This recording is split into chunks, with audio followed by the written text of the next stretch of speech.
sanitasinya bagus, disinfeksi, kemudian biosecurity, biosecurity, pemerahannya segala macam. Jadi orang nggak ragu-ragu untuk minum susu kambing, nggak bau perengus dan segala macamnya. Ini juga langsung dari pemerahan yang bagus, pemerahan yang steril, kandang yang sanitasinya bagus, nggak ragu-ragu lagi itu Pak.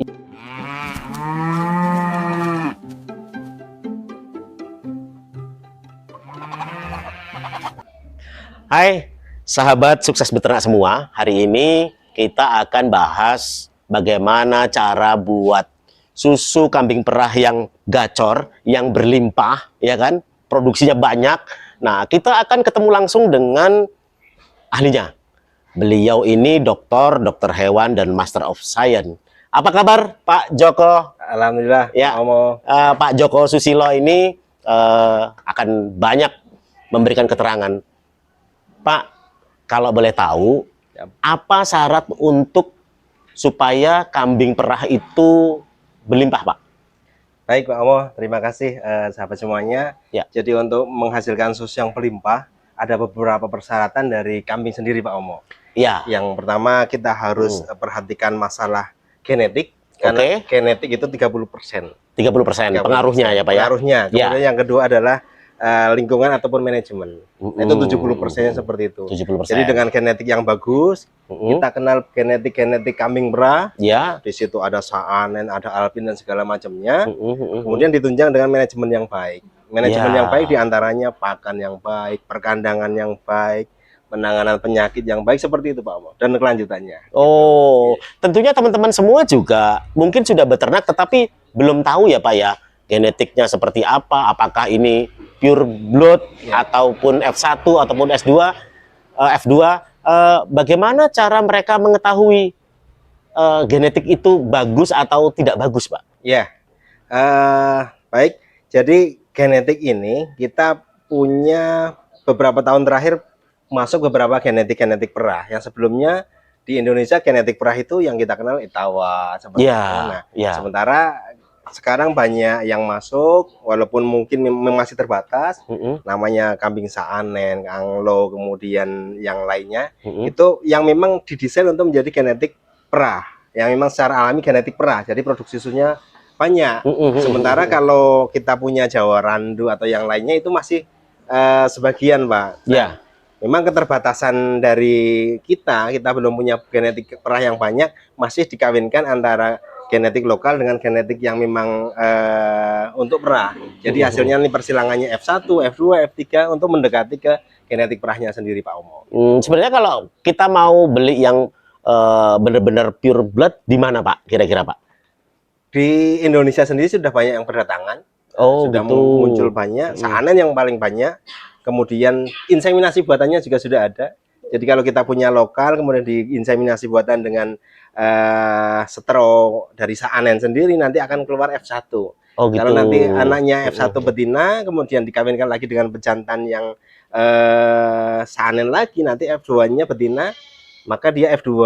Itu udah genetiknya hampir 75% mengandung genetik Saanen seperti itu. Ya, apakah ada korelasi Pak antara genetik tadi ya, sebaran genetik dari pure blood F1, F2 itu dengan produksi yang dihasilkan?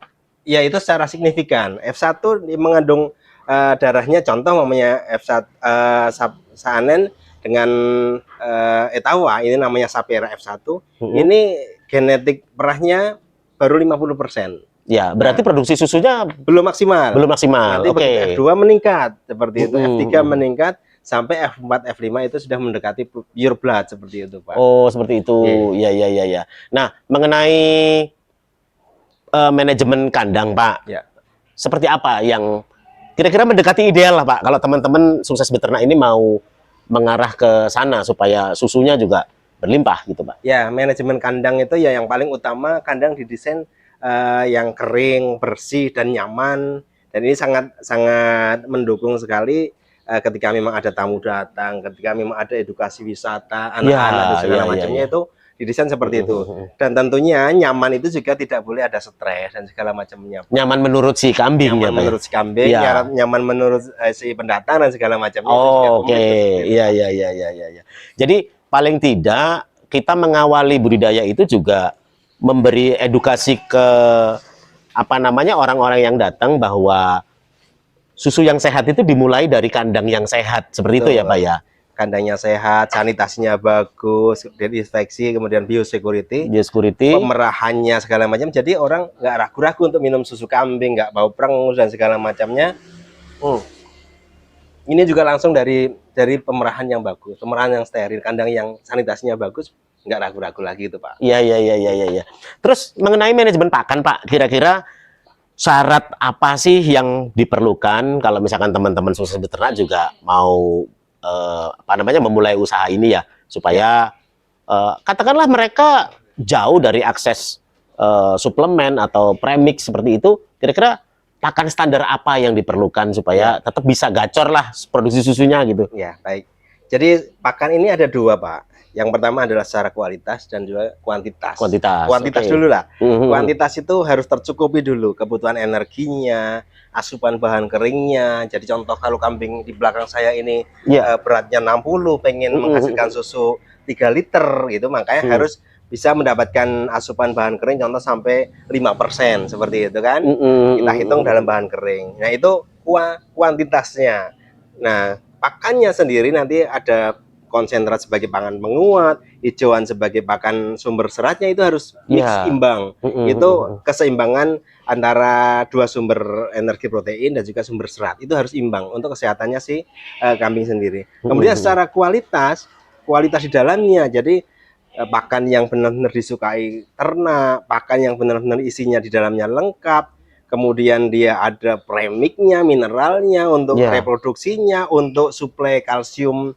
Ini kambing yang setiap hari keluar susu tuh Pak, keluar susu nih, 1 liter susu contoh dia ada mengeluarkan 2,3 gram, maka harus imbang masuknya, berarti harus di situ masuk mineralnya, di kalsium, fosfatnya segala macam, supaya susu yang keluar ini, kalsium yang keluar ini tidak menggerogoti tulang, tapi asupannya tetap masuk kan, seperti itu. Apakah kalau misalkan menggerogoti tulang dia bisa terjadi kelumpuhan? Ambruk ya Pak ya? Seperti itu. Jadi kalau dikuras terus tiap hari, sementara pakan yang masuk ini tidak ada asupan kalsiumnya, ya ambruk. Itu resiko pada kambing-kambing yang produksinya tinggi tapi kalsiumnya tidak diperhatikan, seperti itu Pak. Ya, pernah kejadian satu ketika ya Pak ya, ada teman peternak yang susu apa namanya kambingnya itu dia beranak lebih dari 2. Nah, otomatis kan asupan pakannya sedikit ya Pak ya. Nah, lalu terjadi ambruk. Apa kira-kira kemungkinan asupan kalsiumnya juga sangat kurang ya Pak ya? Karena mungkin si rahimnya kedorong sama janin ya Pak ya? Betul. Jadi kalau ini yang harus hati-hati, baik di kambing perah ataupun di kambing breeding, untuk genetik-genetik yang apa namanya, kambing ini kan terbatas ukuran lambungnya Pak. Rumen yang pertama itu rumen itu terbatas. Sehingga ketika memang ada kebuntingan double ataupun triplet itu rumennya terdesak sekali. Ruangannya ya Pak ya. Menjadi kecil, maka dia butuh nutrisi padat. Yang energinya cukup, nutrisi padat. Nah, nutrisi padat ini untuk menghidupi dirinya sendiri, si induk, dan kemudian menghidupi ketiga calon janinnya kan, seperti itu. Ini butuh energi yang cukup Pak. Nah, kalau energinya nggak cukup, contoh bunting tiga anak, mengandung 3 anak, 3 cempe, dia hanya dikasih rumput saja, tidak dikasih konsentrat dengan energi yang ketat, ini ya sudah pasti terjadi pembongkaran cadangan-cadangan energi dalam tubuh. Yang ujung-ujungnya apa? Energi-energi cadangan dalam tubuh, dalam bentuk daging, dalam bentuk otot, dalam bentuk lemak, dalam bentuk hati, itu dibongkar secara signifikan, secara bombastis dibongkar. Akhirnya apa? Ambruk juga. Akhirnya apa itu yang disebut dengan pregnancy toxemia. Jadi bongkaran-bongkaran itu menjadi benda-benda keton yang bagi dirinya sendiri, bagi induknya sendiri akan menyebabkan keracunan, seperti itu. Pak, tipsnya dari Pak Joko nih. Kalau teman-teman misalkan di desa lah, di kampung ya, kira-kira hijauan apa sih yang mesti ditanam supaya pakan yang akan masuk itu lebih beragam gitu loh Pak? Jadi teman-teman peternak semuanya, yang penting kita harus tahu tujuannya. Kita untuk breeding, atau kita untuk fattening, atau untuk produksi susu. Kalau untuk produksi susu, fix bahwa semua komoditas pakannya, dari konsentratnya, dari hijauannya, itu adalah dipilih kualitas the best-nya. Seperti itu, konsentratnya the best, kemudian sumber-sumber seratnya, hijauannya, itu harus the best. Itu contoh-contoh yang the best.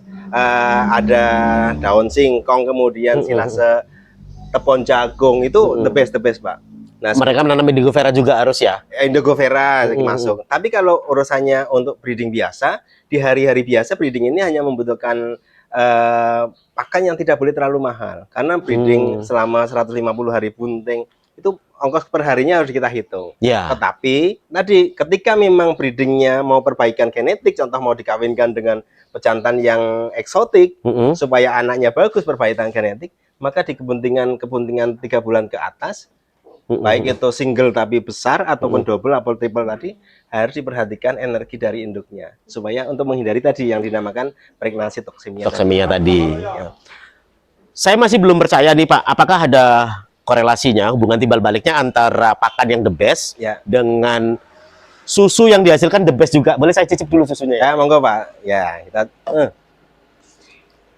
ini contoh susu yang kualitasnya bagus. Jadi di dalamnya ada total solidnya tinggi 12%, 13%. Kemudian proteinnya, kemudian lemaknya, ini legit banget, enak banget. Yang plain aja enak, apalagi yang berbagai rasa. Nah, ini dikonversi sebenarnya dari pakan, Pak.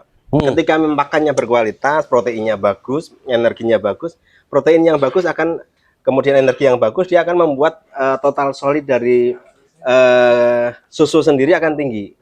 Nah, seperti itu. Kemudian kalau total solidnya tinggi, dia konsumsi konsentrat ataupun hijauan dengan protein tinggi, maka terkonversi menjadi protein susu juga tinggi. Terkonversi menjadi lemak di dalam lemak dalam susu juga tinggi, sehingga dinikmati itu kita enak banget, legit banget ya, gitu Pak. Iya. Kok kayak ada lemak-lemaknya gitu ya Pak ya? Apakah memang ada kandungan lemak yang lebih tinggi dibanding dengan susu sapi ya Pak ya? Atau sama? Secara umum kualitas dari susu kambing itu memang lebih tinggi dari susu sapi ya, seperti itu. Cuma memang tidak ada namanya kolesterol segala macam, itu bohong.